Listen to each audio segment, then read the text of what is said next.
عزیزان گرامی وقار، نبی کریم صلی اللہ تعالی علیہ وسلم کو اللہ تبارک و تعالیٰ نے مبعوث فرمایا وہ عظیم دین دے کر کے جس کے اندر ساری چیزیں موجود ہیں۔ قرآن میں اللہ فرماتا ہے وَلَا رَطَبٍ وَلَا يَابِسٍ إِلَّا فِي كِتَابٍ مُبِينٍ، خشکی کی کوئی چیز یا تری کی کوئی چیز ایسی نہیں ہے جو قرآن میں بیان نہ کی گئی ہو۔ کمپلیٹ دین جس کو کہا جائے وہ صرف اور صرف اسلام ہے، اور قرآن پاک کمپلیٹ کتاب جس کے بارے میں شروعات میں ہی اللہ نے فرمایا ذالک الکتاب لا ریب فیہ، یہ وہ کتاب ہے جس میں شک کی گنجائش ہی نہیں۔ اور بہترین لا جس کو کہا جائے قانون وہ قرآن پاک ہے۔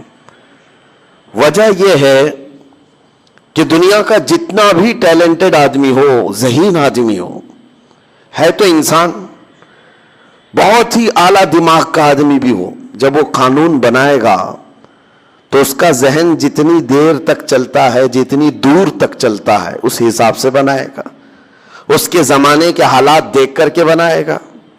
انسان لمیٹڈ دماغ رکھتا ہے، چاہے جتنا بھی عالی دماغ ہو، وہ اپنے زمانے میں موجود برائیوں کو روکنے کے لیے قانون بنائے گا اور اچھائیوں کی طرف لے جانے کے لیے جتنی لمٹ ہو سکتی ہے اس کے قانون بنائے گا۔ لیکن اس انسان کو یہ نہیں معلوم کہ اگلے سالوں میں ہونے والا کیا ہے، اگلے سالوں میں کون سی برائیاں آنے والی ہیں، یہ اس کے دماغ میں نہیں ہے۔ تو دنیا کا کوئی اعلیٰ سے اعلیٰ دماغ رکھنے والا انسان بھی قانون بناتا ہے تو انکمپلیٹ قانون ہوگا۔ قانون وہی سب سے بہتر ہوگا جس نے پوری کائنات کو بنایا ہے۔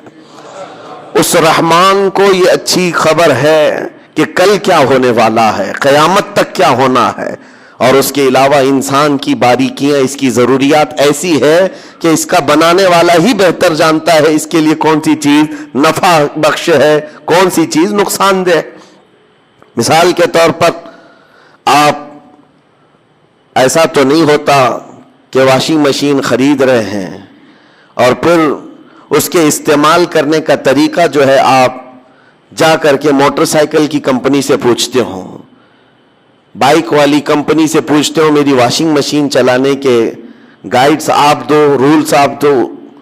اس کی فیلڈ الگ ہے، اس کی فیلڈ الگ ہے، اس کا کام الگ ہے، اس کا کام الگ ہے۔ وہ اچھے سے آپ کو سمجھا کر کے بھیجے گا، جس نے واشنگ مشین بنائی ہے اسی سے جا کر کے آپ پوچھ لیں کہ اس کو چلانا کیسا ہے، اس کے اندر کیا کیا چیزیں ضروریات ہیں، کیا کیا لگتی ہیں، آپ اسی سے پوچھ لیں۔ یہ تو دنیا کی ایک معمولی سی مثال میں آپ کے سامنے رکھ رہا ہوں، بلا تشبیہ و بلا تمثیل۔ انسان اس کائنات کا ایک ایسا مظہر ہے اللہ تعالیٰ کا جس کو سمجھتے سمجھتے لوگوں کو صدیاں بیت گئیں، پھر بھی آج تک انسان کو پورا کوئی سمجھ نہیں سکا۔ انسان پر ریسرچ کرنے والے کو ڈاکٹر کہا جاتا ہے۔ آج جو ڈاکٹر ہیں وہ بھی تو محدود ہیں، پہلے جو ہے پورے ڈاکٹر ہوا کرتے تھے، فزیشین جو ہوا کرتے، ابھی تو صرف ایک پارٹ کا ڈاکٹر بنتا ہے، صرف دماغ کا ڈاکٹر الگ ہے، صرف ہارٹ کا ڈاکٹر الگ ہے، صرف رگوں کا ڈاکٹر الگ ہے، نیورو سرجن ہے، صرف کڈنی کا ڈاکٹر الگ ہے، صرف ہڈیوں کے الگ ہیں۔ مطلب یہ ہے کہ انسان کے ایک ایک پارٹ پر محنت کر کر کے وہ ڈاکٹر بنے، لیکن پھر بھی کمپلیٹ نہیں ہے۔ اس کا مطلب یہ ہے کہ انسان کی ضروریات کو ایک آدمی سمجھ نہیں سکتا، اس کے لیے کیا کیا چیزیں ضرورت ہے اور کیا کیا نقصان دہ ہے۔ کئی لوگوں کے دماغ کو ملا کر کے سمجھنا پڑتا ہے انسان کی ایک طبیعت کو۔ اسی لیے میرے عزیزو، انسان کی طبیعت کو سمجھنے کے لیے انسان سے نہیں پوچھا جائے گا بلکہ خالق انسان سے پوچھا جائے گا۔ رب ذوالجلال بہتر جانتا ہے اس کی ضروریات کیا ہیں، یہ کس طرح سے چل سکتا ہے۔ اسی لیے میں نے کہا ہے کہ قرآن پاک ایک کمپلیٹ کتاب ہے اور دین اسلام ایک کمپلیٹ دین ہے، اس لیے کہ یہ اس کا ہے جس نے خود انسان کو پیدا کیا، انسان کو پیدا کیا ہے۔ اور اللہ رب العزت پوری کائنات کی تخلیق اور پورے انسانوں کی تخلیق وہ فرمایا ہے تو بہتر جانتا ہے اس کو کون سی چیز اچھی ہے۔ اب میں آپ کے سامنے رکھتا ہوں قرآن کیا کہتا ہے۔ قرآن سب سے پہلی چیز تو یہ کہتا ہے کہ تم میرے رسول کے پیچھے چلو۔ یہ ایک راستہ بتا دیا گیا کہ اگر تمہیں ڈائریکٹ کوئی چیز نہیں سمجھ میں آ رہی ہے تو رسول کو کیوں بھیجا گیا ہے کہ ان کا اٹھنا بیٹھنا چلنا پھرنا، ان کے بات کرنا، ان کے تمام اخلاق و کردار کو دیکھو اور اس راستے پر چل پڑو. یہ آسان ہے، یہ آسان ہے، ان کے پیچھے چلو. اور ان سے منہ پھیرو گے تو بڑے نقصان اٹھاؤ گے، بڑے نقصان اٹھاؤ گے. قرآن پاک میں رب تعالیٰ فرماتا ہے فَلْيَحْذَرِ الَّذِينَ يُخَالِفُونَ عَنْ أَمْرِهِ أَن تُصِيبَهُمْ فِتْنَةٌ أَوْ يُصِيبَهُمْ عَذَابٌ أَلِيمٌ. اللہ فرماتا ہے لوگوں کو چاہیے، ایمان والوں کو چاہیے کہ میرے رسول کے حکم کی مخالفت کرنے سے بچیں، ورنہ کیا ہوگا؟ رب فرماتا ہے ان قریب وہ فتنوں میں مبتلا کر دیے جائیں گے یا دردناک عذاب میں گرفتار ہوں گے. حضور کی حکم کی مخالفت کرنے والا دو چیزوں میں مبتلا ہو جاتا ہے، یا تو فتنے میں مبتلا ہو جائے گا یا بڑے عذاب کا شکار ہو جائے گا. ایک بات میں آپ کو بتاتا ہوں تاریخ کی سچائی. احد کے میدان میں جنگ احد جو ہو رہی ہے، یہ 3 ہجری میں کفار و مشرکین کی طرف سے لڑی جانے والی ایک بڑی جنگ تھی. جنگ بدر کے بعد، جنگ بدر میں 70 کافر مارے گئے تھے، 70 قیدی ہوئے تھے. اس کا بدلہ لینے کے لیے وہ آ گئے تھے مدینے پر چڑھائی کر کے. اور جب وہ مدینے پہنچے تھے، احد مدینے سے 5 کلومیٹر کا فاصلہ ہے، احد کے میدان کی طرف رسول کریم صلی اللہ علیہ وسلم جب چلے تو 700 صحابہ آپ کے ساتھ تھے. اب یہ بڑی آزمائش کا اور امتحان کا وقت تھا. نبی پاک صلی اللہ علیہ وسلم نے سب کی صف بندی کی. ذہن کو حاضر رکھیں، میں کیا چیز عرض کرنا چاہتا ہوں. سامنے 2000 کے قریب کافر ہیں اور یہاں 700 مسلمان ہیں. ان میں سے 50 اچھا تیر چلانے والے جو صحابہ تھے ان کو حضور پاک صلی اللہ علیہ وسلم نے ایک اونچے ٹیلے پر کھڑا کیا جس کو جبل رمات کہتے ہیں. آج بھی وہ ٹیلا موجود ہے، چھوٹی سی ایک پہاڑی. اور اس پر کھڑا کرنے کا مقصد یہ تھا کہ وہ لوکیشن ایسا تھا، سامنے سے کوئی بھی آتا تو یہ اوپر کھڑے ہوئے آدمی تیر چلاتے وہ آگے بڑھ نہیں سکتا تھا. ظاہر سی بات ہے اوپر سے اگر کوئی تیر چلائے تو سامنے بڑھنا مشکل ہو جاتا. نیچے سے اوپر تیر جلدی جاتے نہیں، اوپر سے جلدی آ جاتے ہیں. تو یہ جنگی مہارت کا ایک مظہر تھا. حضور پاک صلی اللہ علیہ وسلم نے 50 تیر انداز صحابہ کو وہاں کھڑا کیا، لیکن ساتھ میں یہ فرمایا تھا جب تک میں نہ کہوں نیچے نہیں آنا. یہ جملہ یاد رکھیں. حضور نے فرمایا جب تک میں نہ کہوں نیچے نہیں اترنا. اب جنگ نیچے چل رہی ہے، دشمن سامنے ہیں، مومنین ادھر ہیں، اور لڑائی اس قدر سخت ہوئی کہ مومنین نے ان کو بھاگنے پر مجبور کر دیا. کفار و مشرکین کو غالب آ گئے اور وہ اپنا ساز و سامان سب چھوڑ کر کے بد کے ہوئے جانوروں کی طرح بھاگتے رہے. کون؟ کفار و مشرکین میدان چھوڑ کر بھاگ رہے تھے. اب جیسے ہی انہوں نے میدان خالی کیا تو جو مومنین یہاں پر موجود تھے انہوں نے اعلان کر دیا ہم فتح یاب ہو گئے، فتح ہو گئی. اب مال غنیمت جمع کیا جا رہا تھا. سب جب بھاگ گئے دشمن تو جنگ ختم ہو گئی. اوپر جو صحابہ کھڑے تھے تیر انداز، انہوں نے کہا کہ اب چلو اترتے، جنگ ختم ہو گئی. بعض نے کہا نہیں، حضور نے فرمایا جب تک میں نہ کہوں نیچے نہ آنا. وہ صحابہ اکرام میں 2 جماعتیں ہو گئی. بعض صحابہ نے کہا نہیں، حضور کے فرمانے کا مقصد یہ تھا کہ جب تک جنگ نہ ہو جائے تب تک نیچے نہیں آنا. جنگ ختم ہو گئی، جب سارے لوگ مال غنیمت جمع کر رہے ہیں ہم بھی نیچے اترتے ہیں.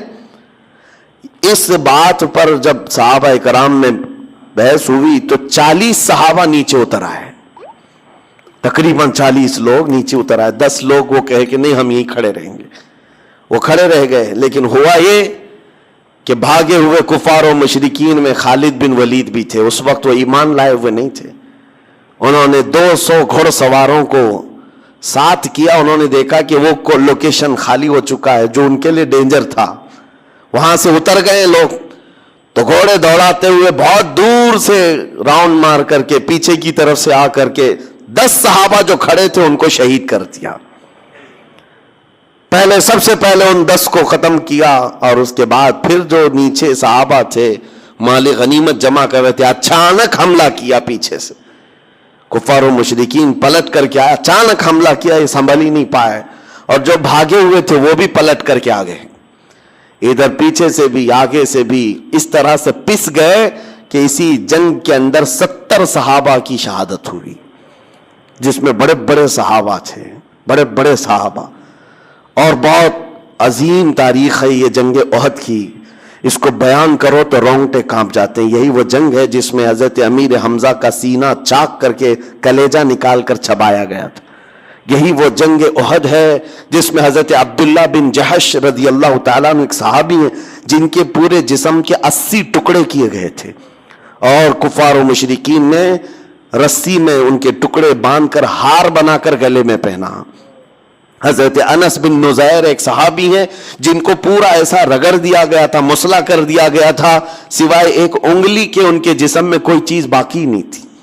ان کی بہن نے صرف انگلی دیکھ کر کے پہچانا تھا کہ انس بن نزیر ہے، باقی جسم کا کوئی حصہ نہیں ملا تھا. یہی وہ جنگ ہے جس میں سعد ابن ربی جن کے پیٹ کو پھاڑ دیا گیا تھا، 12 نیزے لگے تھے.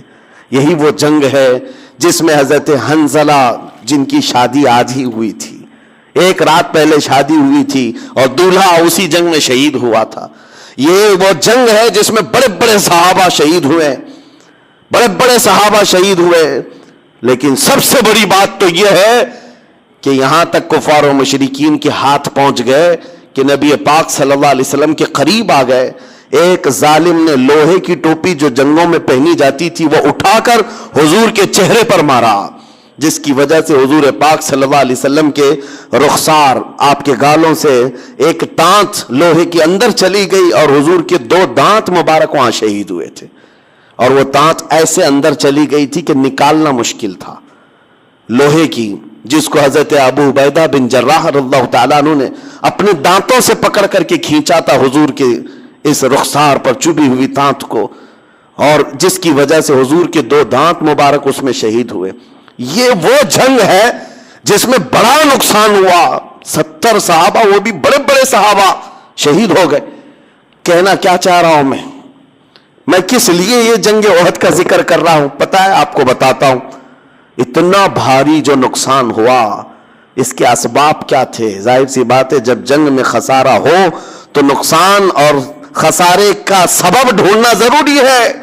تو مفسرین فرماتے ہیں حضور پاک صلی اللہ تعالیٰ علیہ وسلم کی وہ ایک بات جو حضور نے فرمایا تھا جب تک میں نہ کہوں نیچے نہ آنا، صحابہ کرام نے اس بات کو ترک کیا جس کی وجہ سے 70 صحابہ کی جانیں گئی. لیکن یہ بات بھی میں بتاؤں، وہ صحابہ جو نیچے اتر آئے وہ ایسے نہیں ہے کہ حضور کی نافرمانی کرنے کی نیت سے آئے تھے. ان کے ذہن و دماغ میں یہ نہیں تھا کہ حضور نے جو کہا ہے وہ ہلکے میں لے لینا ہے، نہیں، وہ ان کی اجتہادی خطا تھی. انہوں نے یہ سوچا کہ حضور نے جو فرمایا وہ جنگ ختم ہونے تک کے لیے فرمایا ہے، جنگ ختم ہو گئی، ہم اتر آئے ہیں. لیکن اس ایک خطا کی بنیاد پر اتنا بڑا نقصان، اسی لیے مفسرین فرماتے ہیں قرآن کی وہ آیت پڑھو، رب نے فرمایا میرے رسول کے حکم کی مخالفت کرنے سے بچو ورنہ فتنے میں مبتلا ہو جاؤ گے یا دردناک عذاب میں گرفتار ہو جاؤ. وہ تو صحابہ تھے، عظیم صحابہ تھے جنہوں نے جان بوجھ کر کے کبھی رسول کی مخالفت کرنے کا سوچا ہی نہیں، پھر بھی نقصان اٹھائے. اور آج دنیا حضور کو جان بوجھ کر کے مخالفت کر رہی ہو، حضور کے احکام کو پیٹ پیچھے ڈال دیے ہو، تو 70 لاکھ جانے جائیں گی. آج تو بڑا نقصان اٹھانا ہوگا. اس بڑے نقصان کا ایک سب سے بڑا سبب یہ ہے رسول پاک کے احکام کی مخالفت، حضور پاک صلی اللہ تعالی علیہ وسلم کے جو شریعت طاہرہ کے احکام ہیں اس کو چھوڑ کر کے جانا.